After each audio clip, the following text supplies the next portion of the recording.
Dan saking luar biasanya ibadahnya Usaid ibn Khudair radhiyallahu anhu, disebutkan dalam sebuah riwayat yang sahih, satu waktu dia sedang tidurkan anaknya bernama Yahya di dekat sebuah pohon di malam hari, kemudian dia baca Al-Quran.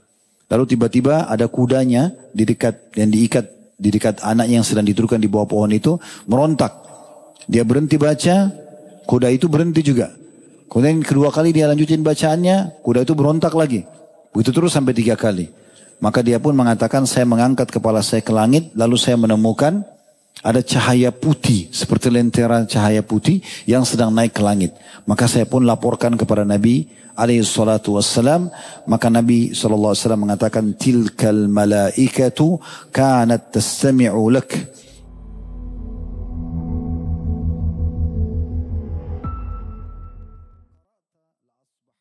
Dia adalah Usaid bin Khudair bin Simak bin Atiq bin Nafi' bin Ummul Qais atau Umrul Qais, Ibnu Malik, Ibnu Zaid, Ibnu Abi Ash'al bin Jusham bin Al-Harith. Ini terkenal dari Al-Ansari Al-Ausi. Ya.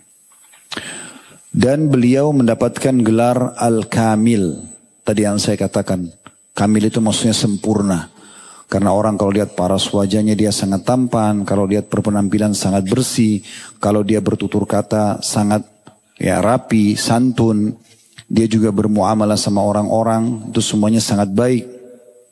Dan juga dia memiliki jalur nasab yang suci, yang bersih, baik sebelum Islam ataupun sesudah Islam. Serta dia juga menguasai semua yang berhubungan dengan keterampilan perang. Dan di masa itu tidak semua orang bisa tulis menulis, dia sudah bisa menguasai tulis menulis tersebut. Beliau juga memberikan atau mendapatkan julukan Abu Yahya karena anaknya bernama Yahya. Dan Nabi SAW memujinya sambil mengatakan, ni'mar rajuli Usaid bin Khudair. Sesungguhnya Usaid bin Khudair adalah sebaik-baik laki-laki. Kalau orang Arab mengatakan ni'mar rajul, itu maknanya berarti orang ini sempurna semuanya. Layak jadi pasangan hidup, suami, layak jadi anak yang berbakti, layak menjadi orang tua yang dipatuhi, layak menjadi sahabat, tetangga, partner bisnis, layak semuanya. Itu diistilahkan dengan ni'mar rajul. Dan juga beliau wafat di bulan Sya'ban di tahun 20 Hijriah dan dikuburkan di Baqi di masa Umar radhiyallahu anhu. Nabi SAW persaudarakan Usaid bin Khudair pada saat Nabi SAW hijrah dengan Zaid bin Harithah. Kalau pernah dengar nama ini kan mulia. Zaid bin Harithah adalah salah satu kekasih Nabi SAW, anak angkat Nabi. Sampai di fase Mekah dulu sempat diganti namanya menjadi Zaid bin Muhammad. Karena memang dia sangat disayang oleh Nabi SAW dan dijadikan sebagai anak angkat. Dan pada saat ayahnya menemukan Zaid ini ternyata ada di Mekah, dan diberikan pilihan antara dia pilih ayahnya atau dia pilih Rasulullah SAW, dia pilih Rasulullah. Maka diubah namanya menjadi Zaid bin Harithah, dari Zaid bin Harithah menjadi Zaid bin Muhammad. Dan kembali lagi namanya Zaid bin Harithah setelah Allah Subhanahu wa taala menurunkan firman-Nya, "Makana Muhammadun aba ahadin min rijalikum walakin Rasulullah wa khataman nabiyyin." Muhammad bukanlah ayah seseorang di antara kalian, namun dia adalah penutup para nabi dan Rasul. Barulah dikembalikan namanya menjadi Zaid ibn Harithah. Dan Nabi SAW memilih Usaid bin Khudair untuk bersaudara secara khusus dengan Zaid bin Harithah ini. Kemudian juga dia belum hadir di perang Badar karena memang pada saat itu pendapat yang paling kuat karena dia belum pada saat perang Badar itu masih opsional, masih pilihan, bukan satu keharusan. Maka dia pun akhirnya tidak hadir, namun di Uhud dia sempat hadir dan dia termasuk orang yang terbanyak memiliki luka, ada 70 luka di tubuhnya dan dia menunjukkan tentang kebenaran dalam mempertahankan agama ini. Dan dia juga termasuk ikut dalam perang pembebasan Baitul Maqdis di masa Umar radhiyallahu anhu. Ibunya bernama An-Nu'man, putri An-Nu'man bin Imrul Qais. Dan saya coba cari nama istrinya belum saya temukan, tetapi saya temukan nama anaknya adalah Yahya. Kita akan coba bacakan teman-teman sekalian dulu apa yang ditulis oleh penulis tentang pribadi Usaid bin Khudair. Namun sebelumnya saya mengajak teman-teman sekalian mengikhlaskan niat, terutama saya duluan, saya terlebih dahulu sebagai pemateri dan teman-teman yang mendengarkan, agar Allah SWT berkahi majelis kita. Dan terus saya ingatkan kalau kita sedang berada di taman-taman surga, ini adalah majelis ilmu yang dihadiri oleh para malaikat. Kata Nabi SAW, Allah memiliki golongan malaikat khusus untuk mencari majelis ilmu. Dan kalau mereka menemukan, maka mereka saling panggil satu sama yang lain. Dari majelis itu sampai ke langit, mereka memenuhi ya barisan mereka untuk mendengarkan apa yang disampaikan. Dan figur kita ini juga, Usaid bin Khudair adalah salah satu figur yang memiliki amalan unggulan. Ada sahabat yang sangat unggul misalnya di jihad, ada yang sangat unggul di sedekah misalnya. Semua ibadah mereka kerjakan, tapi ada keunggulannya. Usaid bin Khudair ini punya kelebihan yang luar biasa, suka sekali menghadiri majelis ilmu. Dan beliau sangat menikmati itu. Nah, dalam serial sahabat kita ini agak berbeda sedikit dengan kajian-kajian yang biasa kita isi, karena ini serial yang cukup panjang. Oleh karena itu butuh keikhlasan mendengarkan, karena ini terbagi dalam beberapa bagian. Kita akan membacakan dulu bagaimana kisah yang ditulis oleh penulis, kemudian kita baru masuk ke manaqib atau keutamaan beliau, kemudian baru kita masuk ke ad-durus wal ibar atau pelajaran-pelajaran yang bisa diambil. Ini cukup panjang, biasanya minimal 2 jam atau bisa lebih daripada itu. Dan ini butuh keikhlasan supaya kita sama-sama bisa meraih manfaat insyaallah dari apa yang kita sampaikan ini. Kata penulis, Usaid bin Khudair radhiyallahu anhu, ia adalah seorang pemimpin kaum Ansar dalam kurung pada saat Bai'at Al-Aqabah. Aqabah sebuah bukit yang agak tinggi di tempat jumrah. Di situ Nabi SAW pernah mengambil bai'at dari orang-orang Madinah untuk masuk Islam, dan kemudian mereka ya mendukung dakwah Nabi SAW. Nah, dia pemimpin orang-orang Ansar pada saat itu yang berjumlah 12 orang. Ia termasuk orang terdahulu dalam masuk Islam, dan ayahnya adalah seorang tokoh yang terpandang dan dinilai atau ditaati bernama Hudair Al-Kataib. Ayahnya ini adalah pemimpin suku Aus pada tragedi Perang Bu'ath. Sedikit saya jelaskan dulu. Perang Bu'ath ini perang yang terjadi antara 5 sampai 6 tahun sebelum hijrahnya Nabi SAW di Madinah. Dan perang Bu'ath ini adalah sebuah perang yang terjadi dengan hikmah Allah Subhanahu wa taala antara suku Aus dan suku Khazraj. Saya kasih gambaran, dipetakan dulu kota Madinah. Madinah pada saat itu ada 5 suku. Dari suku Arab adalah Aus dan Khazraj. Nanti setelah Islam nama mereka Ansar atau disilakan dengan Ansar. Kemudian ada 3 suku Yahudi, Kainuqa, Nadir dan Quraidah. Nah, salah satu strategi orang-orang Yahudi bagaimana supaya mereka aman dari sisi ekonomi, dari sisi militer, mereka suka mengadu domba masyarakat Madinah. Jadi 3 suku Yahudi ini sepakat untuk ada di antara mereka yang menjadi sekutunya Aus, ada yang menjadi sekutunya Khazraj. Mereka mensuplai senjata, mereka memanas-manasi, mereka memberikan dukungan pangan dan segala macam agar selalu berperang. Nah, itu terus terjadi, peperangan cukup lama, sekitar 120 tahun. Peperangan terjadi dan banyak sekali korban. Tapi puncaknya adalah Perang Bu'ath. Nah, Perang Bu'ath ini dibahas oleh para ulama bahwasanya dia perang yang Allah khususkan untuk menyambut kedatangan Nabi SAW. Jadi Perang Bu'ath ini teman-teman sekalian, di peperangan itu 5-6 tahun sebelum hijrah Nabi SAW ke Madinah, terbunuh mayoritas tokoh-tokoh dari 2 suku ini, Aus dan Khazraj. Yang memang mereka yang terbunuh ini rata-rata yang sombong, yang angkuh, ya, yang keras kepala. Dan Allah Subhanahu wa taala meninggalkan 1 orang saja dari mereka yang tidak meninggal, itu adalah Abdullah bin Ubay bin Salul, kepala orang munafik.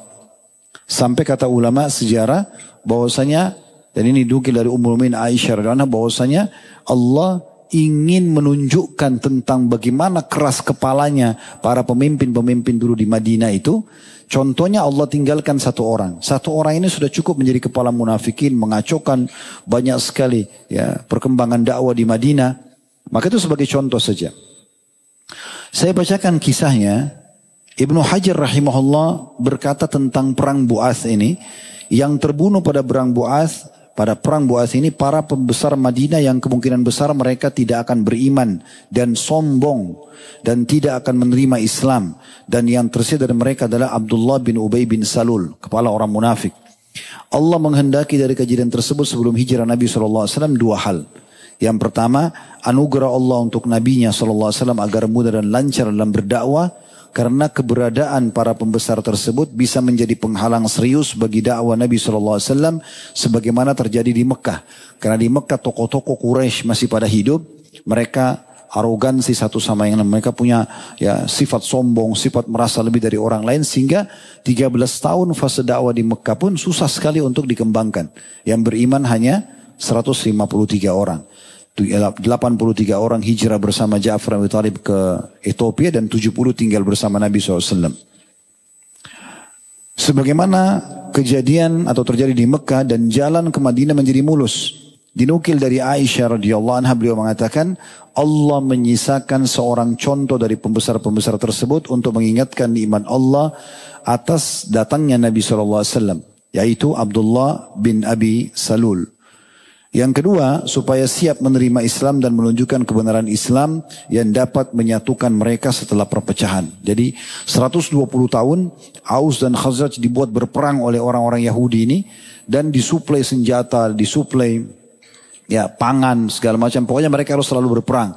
Nah ini supaya kacau terus kota Madinah. Dan setelah terbunuh pembesar-pembesar mereka yang hidup dengan arogansi segala macam, maka hijrahlah Nabi SAW dan Nabi akhirnya menyatukan antara Aus dan Khazraj. Mereka diselamatkan dari peperangan tersebut, kebencian, dengan adanya dalil atau tunggangan yang bernama ukhuwah Islamiyah. Akhirnya mereka saling membantu satu sama yang lain, mereka saling rangkul satu sama yang lain, memaafkan tentang masalah peperangan di masa lalu, dan akhirnya selamatlah mereka dari pertumpahan darah yang sudah berjalan sekian tahun. Saya kembali ke bukunya, dikatakan di mana tentang perang. Ya, ayahnya Usaid ini adalah pemimpin suku Aus pada saat tragedi perang Bu'ath, di mana ia terbunuh pada saat itu, tepatnya 6 tahun sebelum Nabi SAW hijrah ke Madinah. Sedangkan Usaid sendiri ia terbilang sebagai salah satu tokoh Aus yang terpelajar dan orang yang memiliki wawasan yang luas. Bahkan ia telah mewarisi keberanian, kedermawanan, kecemerlangan pendapat dari ayahnya. Ia merupakan salah seorang pemimpin Madinah dan salah seorang tokoh terhormat yang berilmu sebelum masuk Islam. Udah bisa tulis menulis, ya udah bisa memimpin pasukan perang, udah bisa memimpin sukunya. Tak kala masuk Islam, ia pun menjadi salah satu tokoh terhormat bagi dunia seluruhnya. Bukan cuma kaum muslimin, karena selalu dikenang tentang kisahnya, diambil pelajaran dari hidupnya.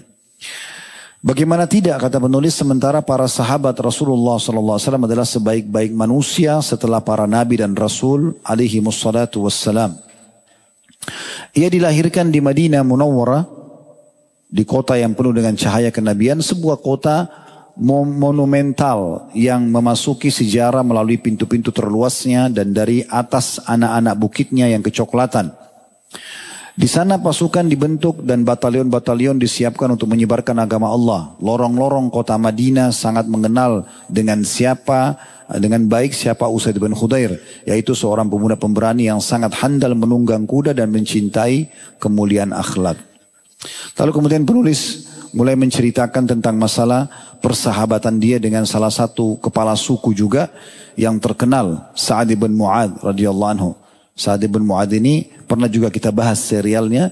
Dialah yang pada saat meninggal arsy Allah goncang. Ya, ini sahabat dekatnya Usaid bin Khudair. Mereka dari dulu sudah bersahabat sebelum Islam sampai juga setelah masuk Islam.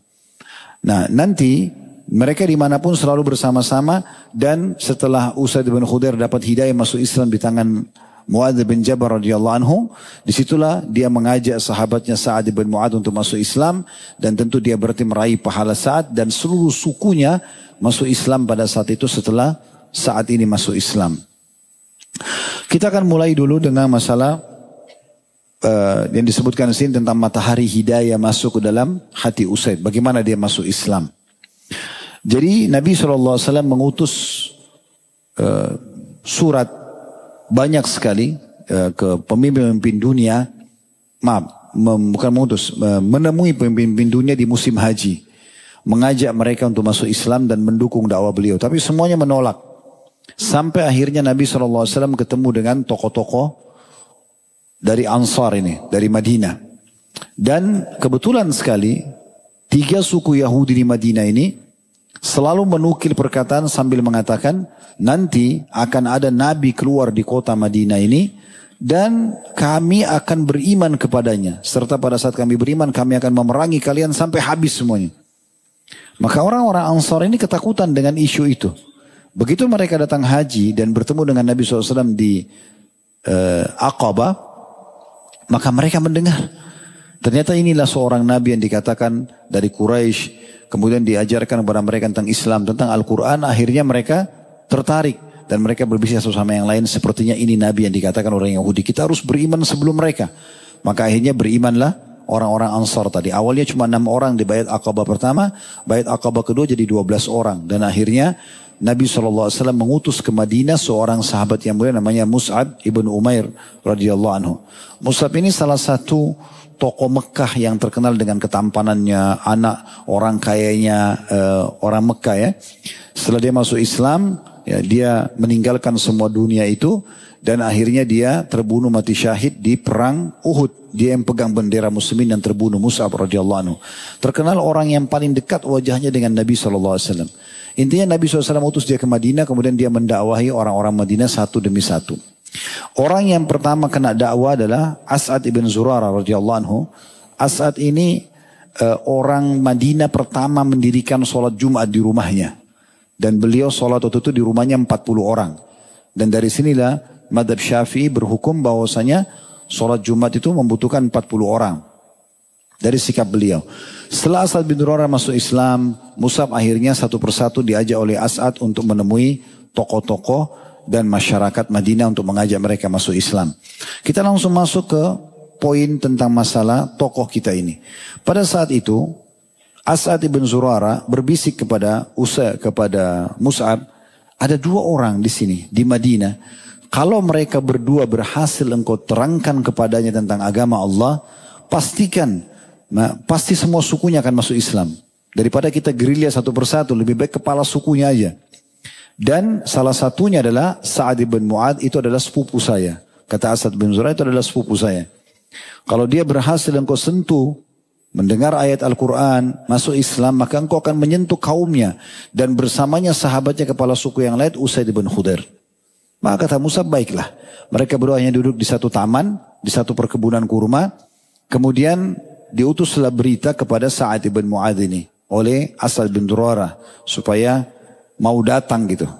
Sa'ad sempat mengatakan kepada Usaid, saya mendengar ada orang bersama dengan sepupu saya bernama Mus'ab. Dia coba membawa ajaran agama baru, mengubah ajaran nenek moyang kita. Sekarang saya mau, kalau bukan karena dia sepupu saya khawatir nanti saya datang ke sana, saya emosional, saya bisa membunuhnya. Maka saya mau kamu yang datang ke sana, Usaid. Usaid pun berdiri, mengambil busur panahnya, ya, mengambil tombaknya, kemudian langsung menuju ke perkebunan As'ad. Begitu tiba di sana, dia pun melihat sambil marah, Usaid mengatakan, kalian ini siapa berdua? Mau coba membawa ajaran baru di dalam kota kami, di suku kami. Maka kami hanya mengingatkan kalau kalian masih mau hidup, jangan membawa ajaran kalian ini. Tapi Mus'ab subhanallah seorang da'i yang hakim, yang bijaksana. Dia mengatakan, kalau seandainya engkau ingin, duduklah sejenak, dengarkan dulu. Kemudian cerna, kalau seandainya itu sesuatu yang baik yang bisa kau terima, terimalah. Kalau tidak, engkau tidak akan melihat kami ada di sini. Kami tidak akan menyampaikan ajaran ini. Maka Usaid merasa ini panggilan yang baik. Dia sambil duduk, menancapkan ya tombaknya sambil mengatakan, engkau telah memberikan pilihan yang adil. Maka dia pun coba mendengar. Subhanallah, kata As'ad bin Zurarah, pada saat dia dengarkan ayat-ayat Al-Quran, dia dengarkan penjelasan tentang Islam, tentang Nabi Muhammad SAW, kami bisa melihat secercah cahaya Islam di matanya. Dan setelah dia cukup lama mendengar, karena hatinya ingin mendengarkan apa sebenarnya yang sedang dibawa ini, maka dia pun langsung bertanya, bagaimana caranya menganut agama kalian ini. Maka dipandulah, kata Mus'ab, engkau mandi, kemudian setelah itu engkau syahadat dan engkau sholat. Begitu disebutkan dalam riwayat-riwayat gitu. Maka dia pun mandi, kemudian dia syahadat, lalu dia sholat, dipandu oleh Mus'ab cara sholatnya gitu. Setelah itu dia mengatakan, sungguh Islam sudah masuk dalam hatiku sekarang. Aku sudah tahu ini kebenaran yang kau bawa, hai Mus'ab. Ada satu orang sahabatku, maksudnya Sa'ad bin Mu'adz. Kalau dia masuk Islam, demi Allah tidak ada satupun rumah di kota Madinah ini dari suku Aus dan Khazraj kecuali masuk Islam. Aku akan mengirimnya kepada kalian di sini. Maka Mus'ab dan As'ad menunggu.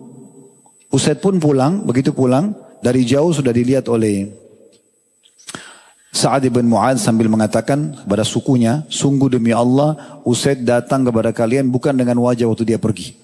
Dia pergi tadi emosi sekali. Sekarang dia pulang dengan sangat tenang. Lalu kemudian ditanyakan, kata Sa'ad, ada apa wahai Usaid? Ada berita apa dari sana? Dia mengatakan, saya sudah menemui keduanya, saya tidak temukan keburukan pada keduanya. Tapi dia tidak katakan dia masuk Islam. Cuma memang, saya berharap engkau pun bisa datang ke sana untuk menemuinya. Dan ketahuilah, kata Usaid pada saat itu, ada suku Harithah, ada satu suku yang lain, itu rencana akan membunuh sepupumu As'ad. Mendengar itu, maka tadinya Usaid tujuannya supaya saat ini datang mendengar saja, dan dia picu emosi kesukuannya, supaya mau datang mendengar. Maka kata Sa'ad, engkau belum berbuat apa-apa, dia ambil tombaknya, ambil busur panahnya, lalu dia menuju ke kebunnya As'ad. Tiba di sana, dia marah-marah, dia mengucapkan kata-kata yang mirip seperti Usaid tadi dalam riwayat. Dia mengatakan, sungguh kalian telah datang ke kampung kami dan membuat keonaran, membawa ajaran baru. Wahai As'ad, dia bilang sama sepupunya, kalau bukan engkau memiliki hubungan kerabat denganku, maka aku tentu sudah dari awal menegurmu. Lalu kata Mus'ab, kalau seandainya engkau ingin meluangkan waktu duduk sejenak, dengarkan dulu apa yang kami sampaikan. Kalau itu baik, terimalah. Kalau itu tidak baik, engkau tidak akan melihat kami di sini. Ternyata subhanallah, Sa'ad juga mirip sama Usaid. Orangnya sangat cerdas, berakal, dewasa. Kalau itu penawarannya, kenapa tidak? Dengarin aja dulu, kalau benar ya benar, kalau enggak gitu. Maka dia mengatakan, kau telah menawarkan penawaran yang adil. Dia turun, dia tancapin, maksudnya dia duduk, ditancapin tombaknya, lalu dia dengarin apa yang disampaikan oleh Mus'ab. Dia dengarin ayat Al-Quran, tentang Allah, tentang Rasulullah SAW, tentang agama Islam. Kata As'ad, kami melihat cahaya Islam di mata Sa'ad. Maka tiba-tiba Sa'ad pun mengatakan setelah itu, bagaimana caranya menganut agama kalian ini? Kata Mus'ab, engkau mandi, engkau syahadat, kemudian engkau sholat 2 rakaat. Maka dia pun melakukan itu. Setelah itu dia mengatakan, saya akan membawa agama kebenaran ini kepada kaumku. Maka dia pulang ke kaumnya tadi, ke perkumpulan kaumnya. Lalu dia mengatakan kepada orang-orang di sekitar situ, kepada kaumnya, tadinya kaumnya mengatakan, sungguh saat telah datang bukan dengan wajah seperti yang awal sekali. Tadi dia pergi, dia marah. Sekarang sudah berubah. Maka mereka mengatakan, ada apa wahai Sa'ad? Engkau sebagai kepala suku kami. Kata Sa'ad, bagaimana menurut kalian kedudukanku di sisi kalian? Oh, engkau adalah orang yang paling amanah, engkau orang yang paling suka silaturahim, engkau orang yang paling dermawan, engkau orang yang paling dewasa, engkau lah kepala suku kami. Kami dengar semuanya. Kata Sa'ad, subhanallah, kata-katanya, siapapun tidak boleh atau haram berhadapan dengan wajahku, tidak boleh lagi ketemu sama aku, sampai dia beriman kepada Allah dan Rasulnya. Maka kata Usaid bin Khudair, tidak tiba sore hari, kecuali semua rumah-rumah Aus dan Khazraj dimasuki oleh Islam dengan masuknya Islam kedua tokoh ini. Ini tentang masuk Islamnya. Dan setelah masuk Islam, keduanya pun mulai menekuni tentang agama Islam dari Mus'ab sampai puncaknya Nabi SAW hijrah ke Madinah. Pada saat itu Usaid sangat gembira mendengar Nabi SAW datang. Selama ini cuma dengar namanya, gak pernah ketemu. Maka pada saat datang beliau sambut. Kemudian beliau termasuk orang yang saling banyak berkorban untuk kaum muslimin, untuk muhajirin yang datang. Dan termasuk beliau langsung mempelajari Al-Quran dari Nabi SAW. Dan hidup beliau semuanya diisi dengan kebaikan-kebaikan atau ketaatan. Jadi ini intisari daripada ibadahnya Usaid yang saya bilang tadi, nanti akan kita bahas panjang lebar ya. Beliau mengatakan, saya akan selalu merasa bahagia bila saya berada dalam 3 kondisi. Kondisi yang pertama adalah di saat aku mendengar dan membaca Al-Quran. Jadi ini kuncinya pada saat dia masuk Islam, maka dia tekuni sekali Al-Quran, kemudian dia belajari bacaannya dan dia dengar selalu bacaannya, dan tidak ada waktu berlalu kecuali dengan membaca Al-Quran. Yang kedua, ketika aku mendengarkan khutbah Rasulullah SAW, maksudnya menghadiri majelis ilmu. Dan yang ketiga adalah pada saat aku mengantarkan jenazah. Pada saat aku mengantarkan jenazah.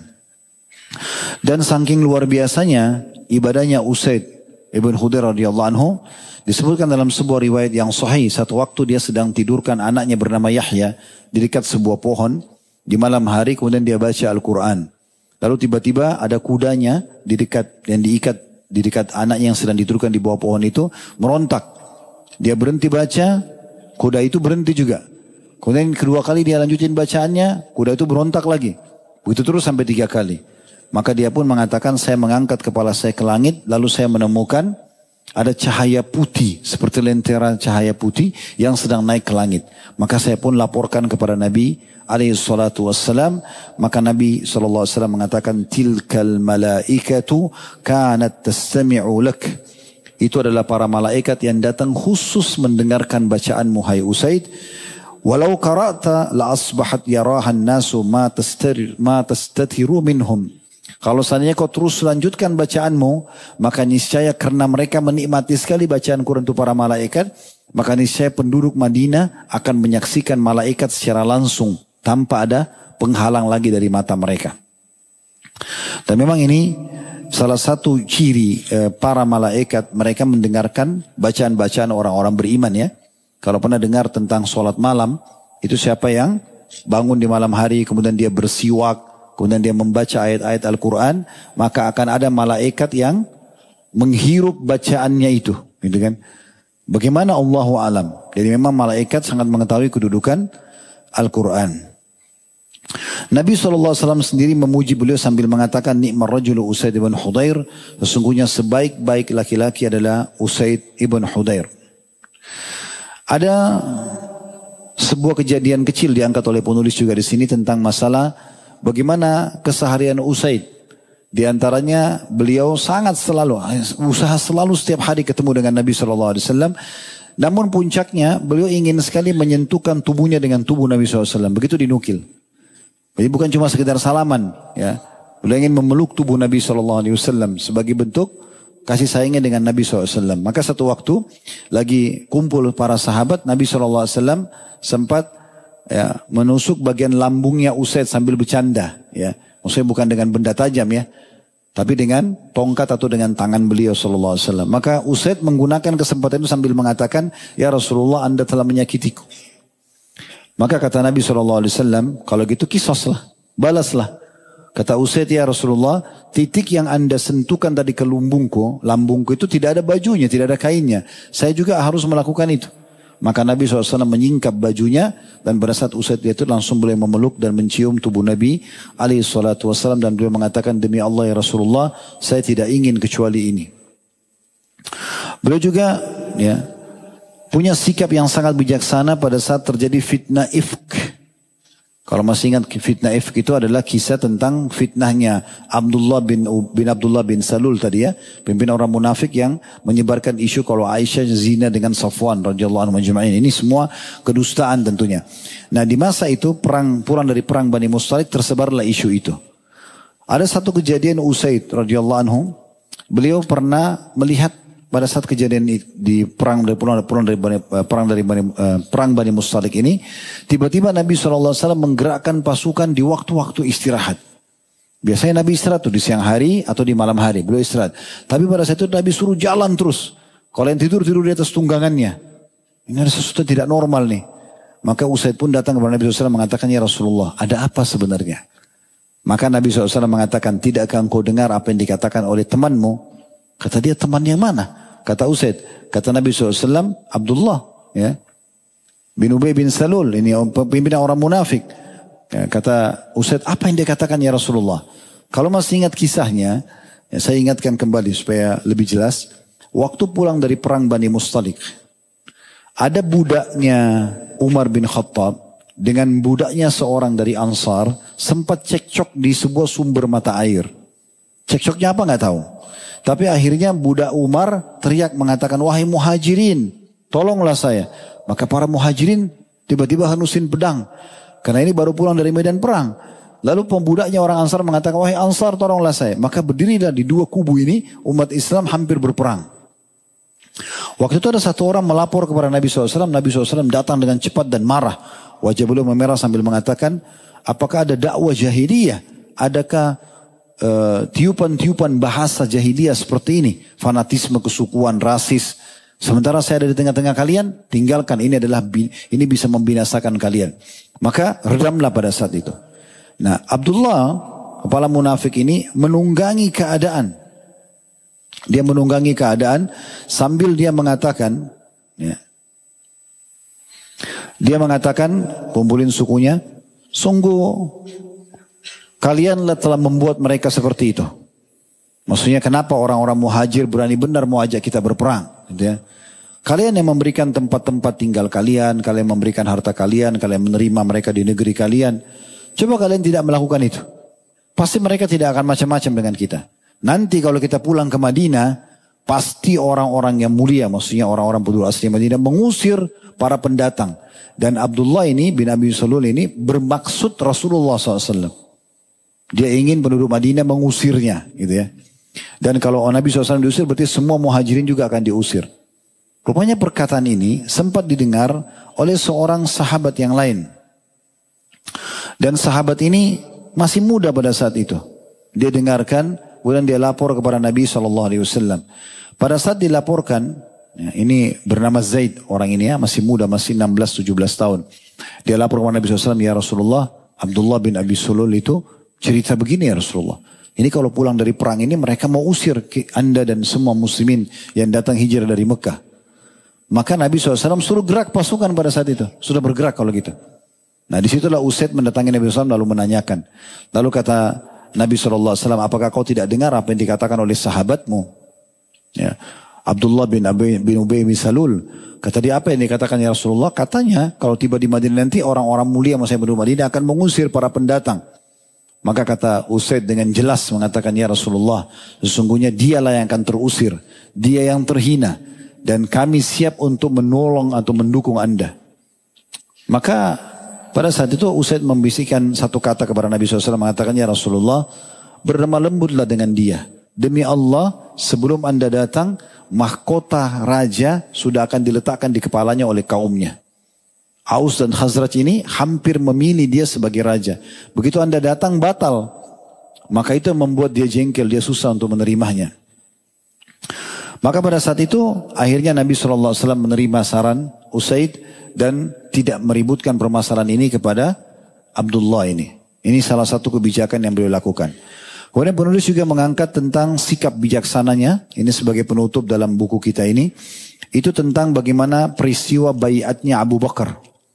Jadi setelah Nabi SAW meninggal, rupanya ada prosesi baiat Abu Bakar di Thaqifah Bani Sa'ad, perkebunannya suku Sa'ad. Dan pada saat itu memang orang-orang Madinah sudah berkumpul dan mereka akan mengangkat Sa'ad sebagai raja mereka pada saat itu. Kalau tidak salah Sa'ad ibn Ubadah radhiyallahu anhu. Karena Sa'ad ibn Mu'ad sudah meninggal di masa Nabi SAW di penyerangan suku Quraidah. Maka pada saat itu pun terjadilah orang-orang Madinah mau memilih Sa'ad ibn Ubadah sebagai pemimpin mereka. Lalu Abu Bakar sama Umar datang dan Abu Bakar mengatakan, wahai Sa'ad, engkau sebenarnya sudah pernah mendengar dan engkau hadir pada saat itu. Di mana Nabi SAW bersabda bahwasanya urusan pemerintahan ini, kepemimpinan dipimpin oleh Quraisy. Maka Sa'ad dengan bijaksana mengatakan, benar, engkau benar apa yang kau ucapkan ini. Betul. Gitu kan? Oleh karena itu, kata Abu Bakar, saya memilih untuk kalian Umar. Ditunjuklah Umar bin Khattab karena lagi ada sama dia. Orang ini orang yang paling baik dan dia dari Quraisy. Maka Umar pun mengatakan, tidak. Siapa di antara kalian yang mau merasa lebih baik daripada Abu Bakar? Lalu Umar pun membaiat tangan Abu Bakar, mengatakan, Abu Bakar, ulurkan tanganmu, aku akan membaiatmu. Lalu kemudian orang berlomba-lomba, termasuk Usaid bin Khudair radhiyallahu anhu adalah orang yang pertama-tama menunjukkan kalau dia kepala suku, dia siap membaiat Abu Bakar sehingga terjadilah pada saat itu baiat yang sempurna, pemimpin pengganti Nabi alaihi salatu wassalam. Beliau setelah pulang dari penyerangan Baitul Maqdis, balik ke Madinah di tahun 20-an Hijriah. Waktu itu Baitul Maqdis diserang, pasukan dibentuk oleh Umar bin Khattab di tahun 16 Hijriah. Dan terus saja negeri Syam ditaklukkan sampai sekitar tahun 20 Hijriah. Beliau pulang ke Madinah, kemudian beliau terbunuh di Madinah dan dikubur di kuburan Baqi.